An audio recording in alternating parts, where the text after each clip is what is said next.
Captain Dex Rothram had seen enough derelict ships to know when one was worth his time, and the twisted hull drifting past Kepler Station definitely wasn't.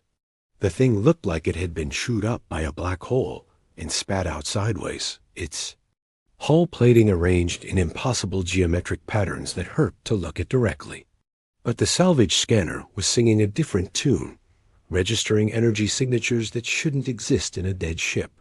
Another milk run, he murmured to his AI companion Beacon as he guided his salvage vessel Lucky Strike toward the wreckage.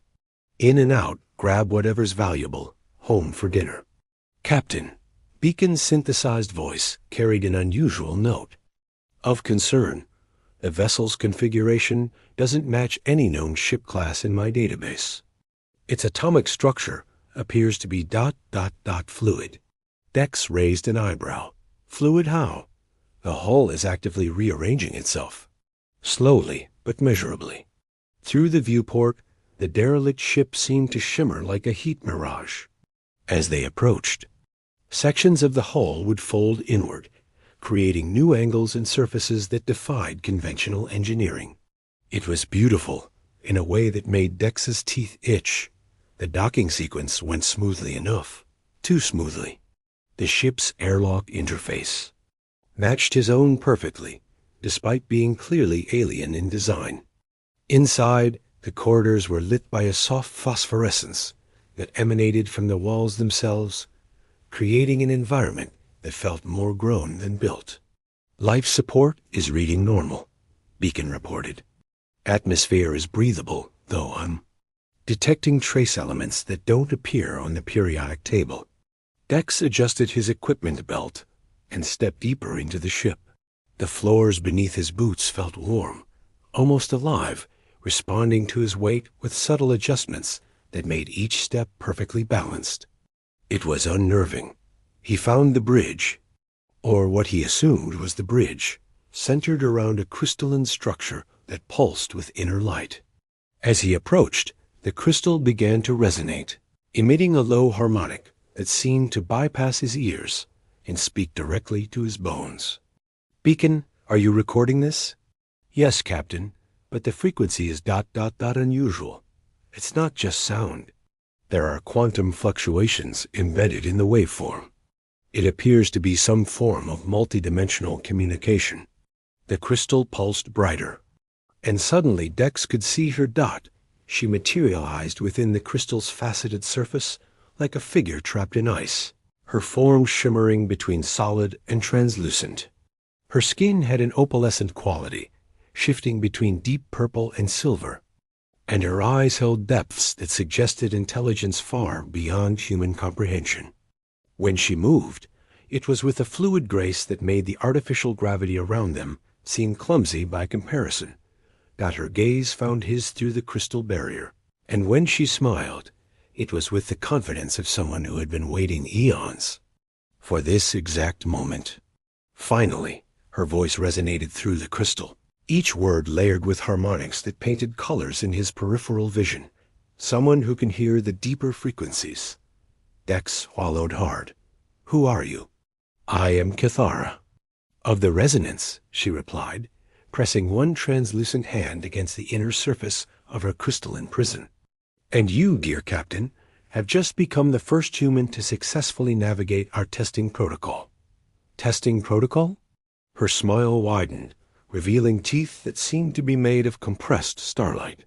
Your species has been broadcasting into the void for centuries, but you've only been listening with primitive instruments. We needed to know if any of you could truly hear us. The crystal began to crack. What's happening?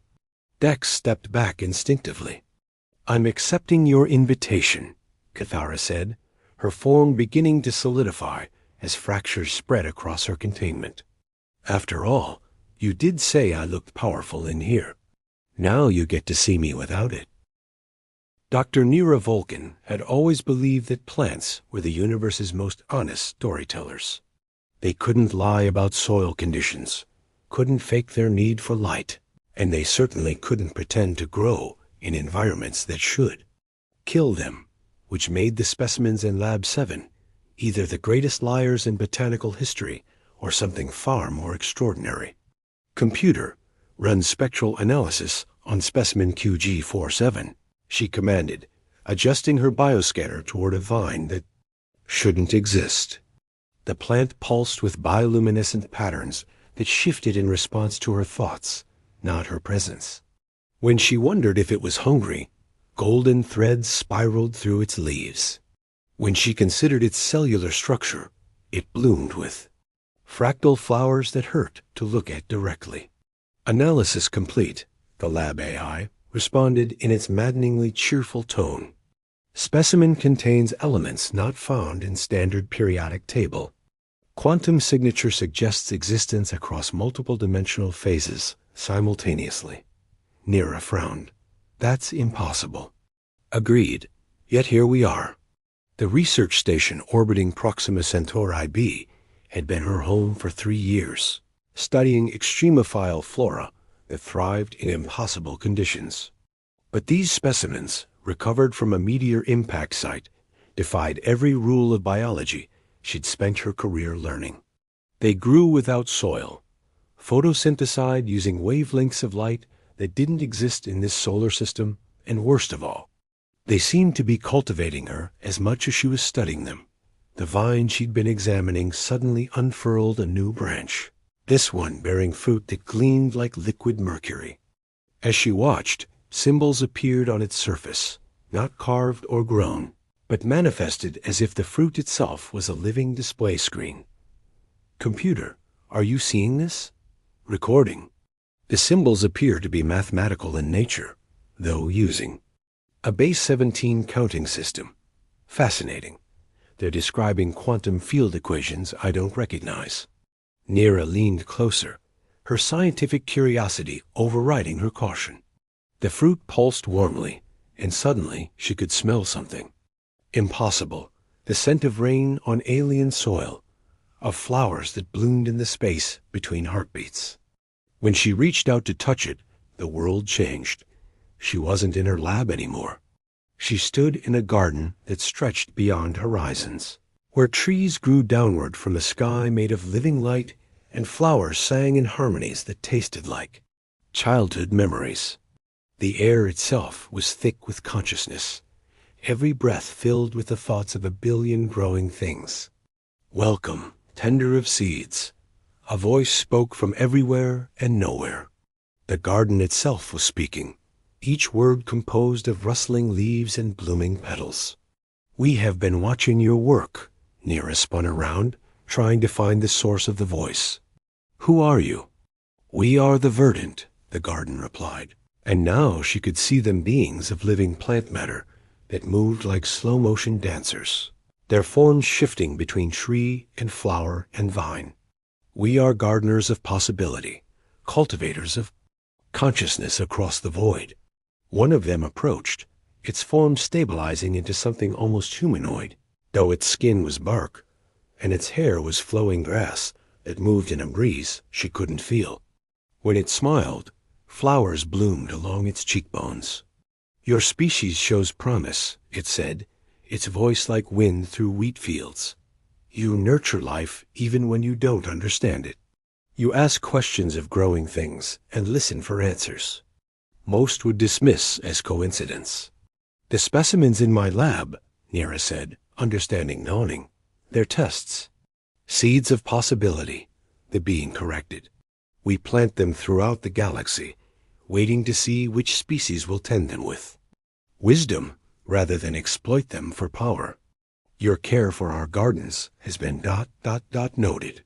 The garden around them shifted, showing her glimpses of other worlds, other species who had found their seeds.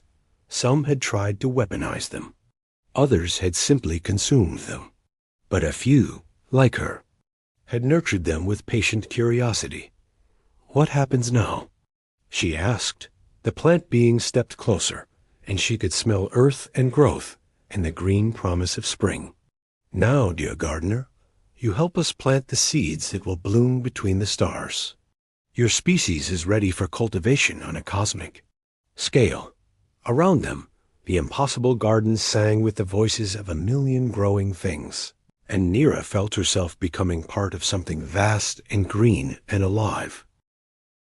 Engineer Jorik Voss had been fixing broken things longer than he'd been alive. If you counted the time he'd spent in stasis during the journey to Deep Station Omega, 37 years of conscious experience, 52 years of calendar time. And every single day had taught him that the universe was held together by duct tape, determination, and the occasional miracle of engineering got the miracle currently occupying his attention was why the station's quantum processing core was drawing power from a dimension that didn't exist. Anomalous energy readings in Sector 12, he muttered into his cum as he crawled through the maintenance shafts that ran like arteries through the station's hull. Power draw is impossible according to physics, but the lights are still on, so I'm calling it a win. Deep Station Omega served as a relay point for quantum communications across the galactic arm, processing information that traveled faster than light through folded spacetime. It was humanity's most advanced outpost, staffed by the best engineers and scientists the species could produce, which made it particularly embarrassing that none of them could explain why their most critical systems were powered by impossible. Energy.Jorik reached the quantum core chamber and immediately knew something was wrong. The air tasted of copper and ozone, and the walls were covered in frost patterns that moved when he wasn't looking directly at them. The quantum processing array, normally a clean collection of crystalline matrices and holographic displays, was wrapped in what looked like metallic vines that pulsed with their own inner light. "Control, I'm going to need a science team down here," he said into his cum. "The quantum core has grown some kind of, well, I'm not sure what to call it. Technological kudzu?" Static answered him. His cum was dead, though the indicator lights showed a strong signal. The metallic vines pulsed brighter, and suddenly Jorik could hear something impossible voices speaking in the spaces between radio frequencies, conversations happening in the quantum foam that separated dimensions. As he watched, the frost patterns on the walls began forming symbols, mathematical equations that described the relationship between thought and reality. Fascinating, he said to himself, because talking to yourself was the first rule of station. Maintenance. The core isn't just processing quantum information, it's having a conversation with it. One of the metallic vines detached itself from the array and approached him, moving with liquid grace. As it drew near, its surface began to shift and change, forming patterns that reminded him of circuit boards designed by someone who thought in 11 dimensions. When it touched his hand, the world dissolved. He stood in a space that wasn't quite. Space, surrounded by structures that existed in too many dimensions at once. Beings of pure geometry moved through the knot hair, their forms shifting between mathematical concepts and living thought. One of them noticed him and approached, its presence feeling like the moment when a complex equation suddenly makes perfect sense. "Engineer," it spoke directly into his mind, its voice like the sound of gears meshing perfectly. "You have been maintaining the bridge without knowing it." "Bridge to where?" Jorik asked, surprised that he could speak in this place between places. "Between what is and what could be," the being replied, its form stabilizing into something that hurt to look at, but felt familiar anyway. "Your species builds tools to process information. We use information to build reality. The quantum core has become a meeting point. Around them, other beings worked with impossible tools, weaving threads of causality like cosmic engineers, building the infrastructure of existence itself."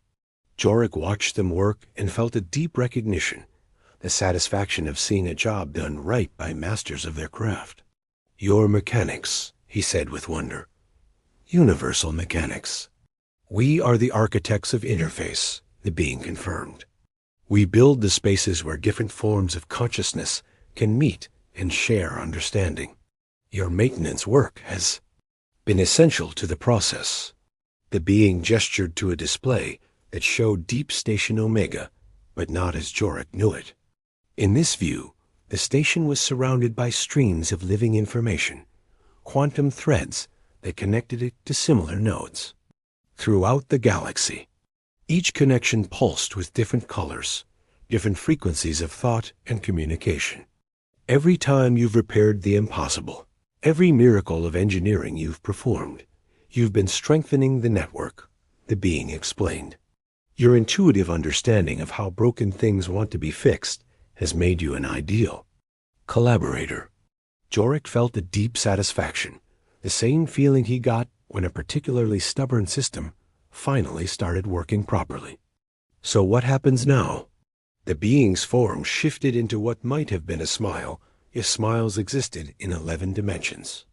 Now, dear engineer, you help us build bridges between the stars. Your species is ready to join the greater maintenance crew of reality itself. Scout Tara Blackwood had been flying alone for so long that she'd started having conversations with her ship's navigation system just to hear another voice, even if it was her own voice recorded during a particularly boring training session 6. Years ago, the Shadow's Edge was built for deep reconnaissance, designed to slip through space like a whisper, gathering intelligence on remote systems and reporting back to Colonial Command. What she hadn't expected to find in the Veil Nebula was a cemetery of living memories. Nav, are you getting readings on these objects? She asked as her ship drifted through a field of crystalline structures that floated in the nebula's swirling gases. Each crystal was the size of a small building, faceted and gleaming within her. Light that pulsed in slow, hypnotic rhythms. Negative on conventional readings, her recorded voice replied through the nav system. But there's something unusual about the quantum signatures. They're not solid matter. They're experiential? Tara frowned at her console displays. Experiential how? Each crystal appears to contain compressed information patterns that match the neural activity signatures of conscious thought. It's as if someone has crystallized pure experience and left it floating here. One of the crystals drifted closer to her ship, its faceted surface reflecting the Shadow's Edge in impossible ways, showing her ship from angles that didn't exist at moments that hadn't happened yet. As she watched, the reflections began showing her things that definitely weren't there. Other ships, other pilots, other versions of herself, making different choices in different lives. That's not ominous at all, she muttered, but her curiosity was stronger than her caution. She'd been alone in space for 3 months, and the mystery was more appealing than another week of talking to her. Nav system dot, she extended the ship's research probe toward the nearest crystal. The moment it made contact, the universe exploded into someone else's life. She was a child on a world of endless oceans, learning to swim in waters that tasted of starlight. She was a warrior on a battlefield where thoughts became weapons, and courage was a currency that could be spent to reshape reality. She was a mother singing lullabies to children who existed in 4 dimensions simultaneously, their laughter echoing across time. The memories weren't her own, but they felt more real than her actual experiences.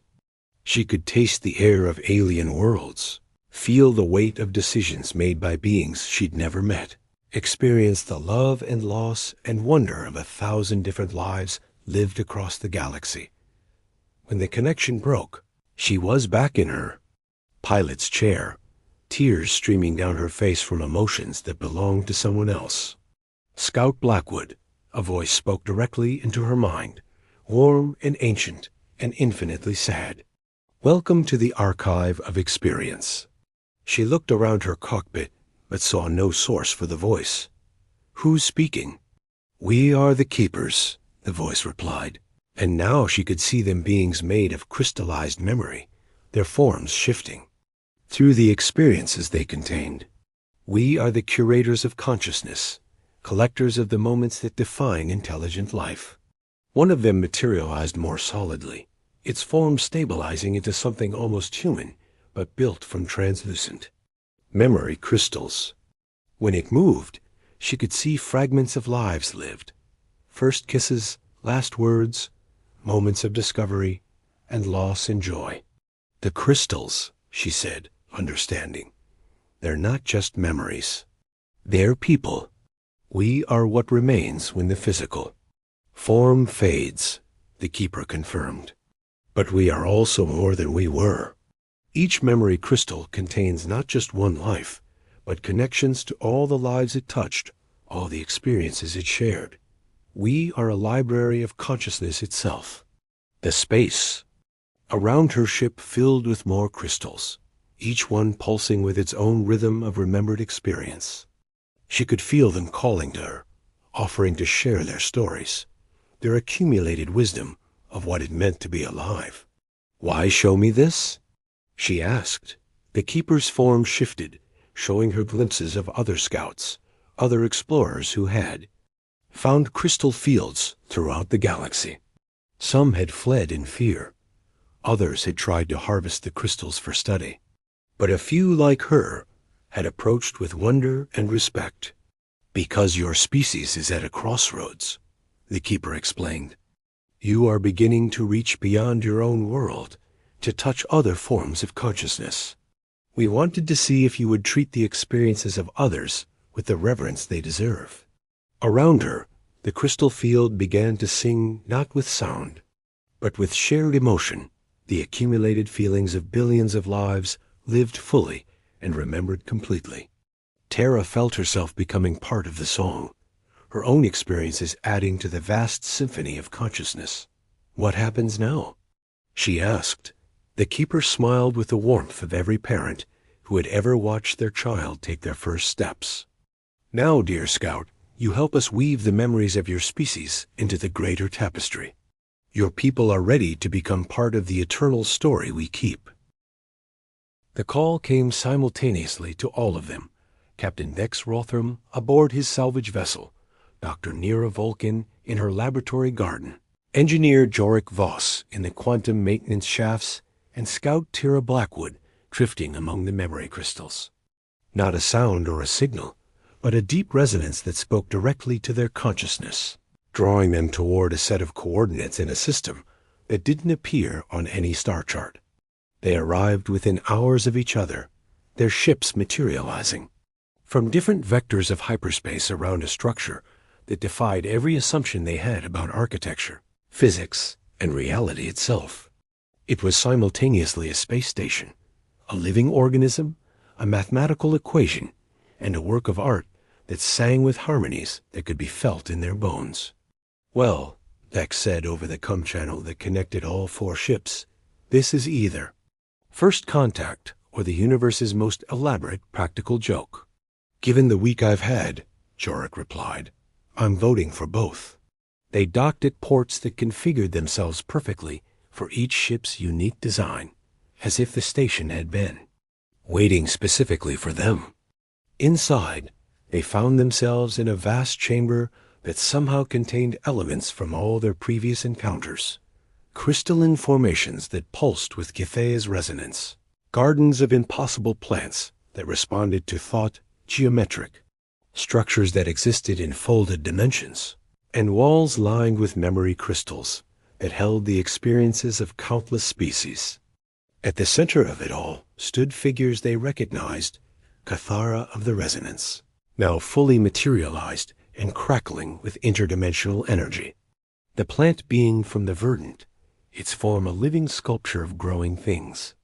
One of the architects of interface, its geometric perfection making the air around it shimmer, and a keeper made of crystallized memory, its translucent form containing the lives of billions. "Welcome," they spoke in unison, their voices creating harmonies that painted colors in the air, to the convergence. Nera stepped forward, her scientific curiosity overriding her caution.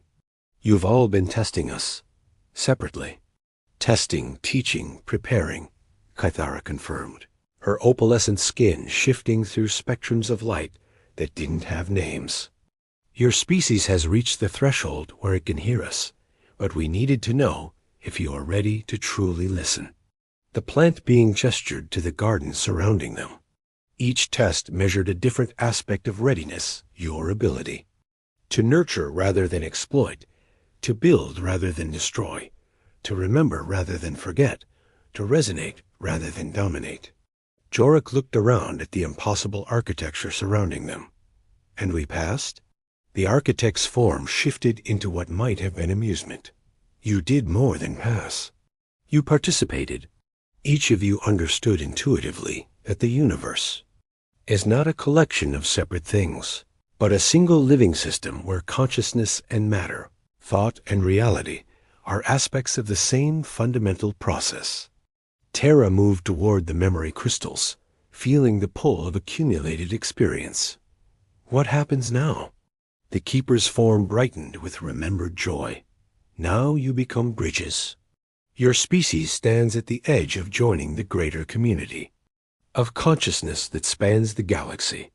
But first contact cannot be imposed. It must be chosen, understood, embraced. Around them, the chamber began to shift and change, showing them visions of the galaxy as it truly was, not empty space punctuated by isolated worlds, but a vast network of consciousness, species communicating across dimensions through resonance and quantum entanglement, through living gardens that spanned star systems and memory crystals that preserved the wisdom of ages. You four will be the first, Kithara said, her voice carrying harmonics that spoke of infinite possibility. The ambassadors who help your species understand that consciousness is not trapped in individual minds, but is the fundamental fabric from which reality is woven. Dex felt a laugh bubbling up from somewhere deep in his chest. So no pressure then. Actually, the plant being said, its flower face blooming into what was definitely a smile. That's exactly right. No pressure. No force, no demands. Just an invitation to grow, to build, to remember, and to sing in harmony with the greater song. The station around them pulsed with warm light, and each of them felt the presence of the others, not just the three humans standing beside them, but all the forms of consciousness represented by their guides, and beyond that, a vast network of aware beings that filled the galaxy with thought and wonder, and the endless curiosity that drove consciousness to reach beyond itself. Welcome, they all said together, human and alien voices joining in perfect harmony, to the convergence of all things. And somewhere in the space between heartbeats, between thoughts, between the stars themselves, the universe smiled and began to sing a new song, one that included the small, brave voices of humanity, ready at last to join the eternal conversation that connected all conscious beings across the infinite reaches of space and time. The resonance protocol, they realized, had never been a test at all. It had been an invitation, waiting patiently for them to develop the wisdom to accept it. The end.